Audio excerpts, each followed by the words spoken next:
Now that we've set up authentication, the next step is learning Laravel policies and gates. Policies and gates are powerful tools that help you control user permissions and access within your Laravel app. We'll continue from our Laravel 12 CRUD app with authentication and take it further with authorization. What are policies and gates? In Laravel, gates and policies are used to handle authorization, or in simple terms, controlling who can do what. Gates define small, simple rules using closures, for example, checking if a user. Policies group authorization logic for a specific model like a post or user. For example, only the post author can edit or delete their posts, while all users can view posts. Before we start, make sure you have a working Laravel 12 CRUD application from the previous tutorial. Authentication should already be enabled. You can set it up using PHP Artisan UI, Bootstrap, Auth. Also, your post table should include a user ID column to keep track of the post author. Step 2, add user ID to the post table. Next, we'll update our post table to store which user created each post. Run this command, partisan make migration add a user ID to post table posts. Then open the new migration file inside database migrations and add this inside the up method. Finally, run the migration using partisan migrate. Laravel will execute your new migration and update the post table by adding a user ID column.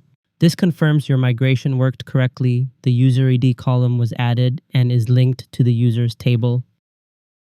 Step 3, update post model. Now open the app model's post PHP file and add a relationship to the user model. Inside the post class, add this method. Also make sure the fillable property includes user ID like this. This ensures each post is linked to a user and that user ID can be mass assigned. Step 4, update the controller to store the current user. Next, open app@controller's post controller PHP and update the store method. Inside the method, validate the request and then use the authenticated user to create the post. This way, every new post is automatically linked to the currently logged in user. Update user model, add relationship to posts. Before moving on, make sure your user model has the relationship to posts. Open Apple Models user PHP and add this method. This links each user to all the posts they've created.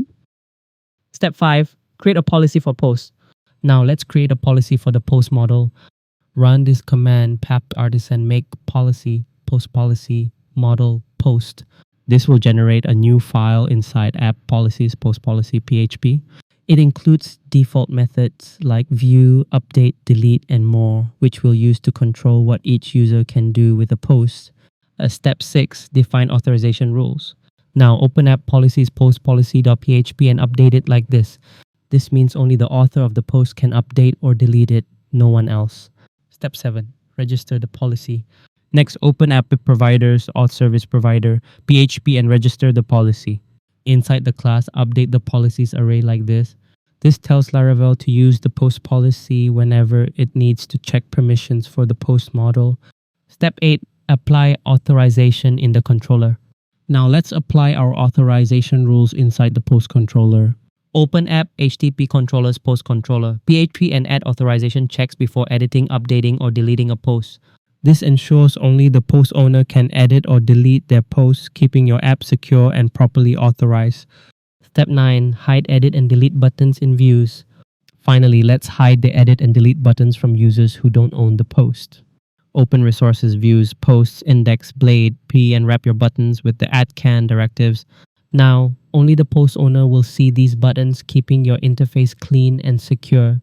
Step 10, testing the policy. Now it's time to test our policy. First, log in as user A and create a new post. Then log out and log in as user B. When you visit my post, user B will not see the edit or delete buttons for user A's post.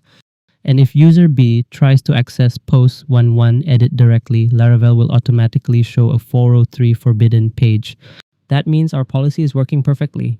Let's quickly recap what we've learned. Gates provide simple authorization logic using closures. Policies organize authorization for specific models like posts. @can and @cannot blade directives that control what users see in the UI. Authorize a controller method that enforces authorization rules.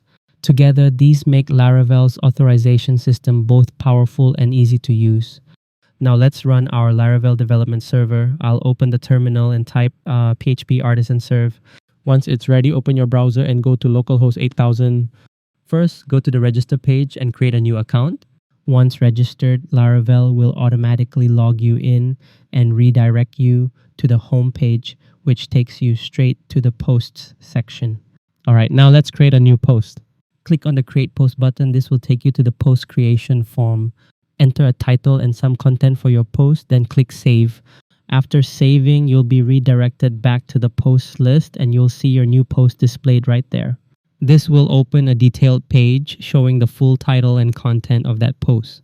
This will open the edit form where you can modify the title or content. In the post list, click the delete button next to the post you want to remove. Now let's test the logout feature. Next, let's try creating a new account. Click on Register New Account. Fill in your name, email, and password, then click Register. After that, you'll be redirected to the dashboard automatically. Now let's test the view-only access. I'm logging in with another user account, user B. As you can see on the post page, this user can only view the posts created by others. You'll see that user B can also create new posts. They just click on Create Post, fill in the title and content, and hit Submit. Once it's saved, the post appears in the list, and this time user B can see the edit and delete buttons on their own posts. Now let's go ahead and log out from user B's account. After that, we'll log back in as user A. Once user A is logged in, you can see all the posts again, including those created by user B. But notice user A only has the edit and delete buttons for their own posts, not for user B's. Now that we're logged back in as user A, let's create a few more posts. You'll see the new posts added to the list right away. Let's create one or two more to test it out. Each post we create is automatically linked to user A's account, which means only user A will be able to edit or delete these posts. All right, now let's log out from user A's account. All right, now let's log back in as user B. Enter user B's email and password, then click the login button. Once logged in, you'll be able to see only user B's posts, not user A's, confirming that our authorization policy is working correctly. Here, we'll add a small but important update. We'll use Laravel's @can directive to hide the edit and delete buttons for users who don't own the post. We registered this policy in the Auth service provider, and in our Blade views, we used the @can directive to show the edit and delete buttons only for the post owner. Then, we created a post policy to control who can update or delete a post. Only the post author is allowed. In the post model, we defined a relationship to the user, and in the user model, we added a has many relationship back to the post. In the post controller, we made sure that when a user creates a post, their user ID is automatically saved. We also added authorization checks before editing, updating, or deleting a post. Thanks for watching, and I'll see you in the next video.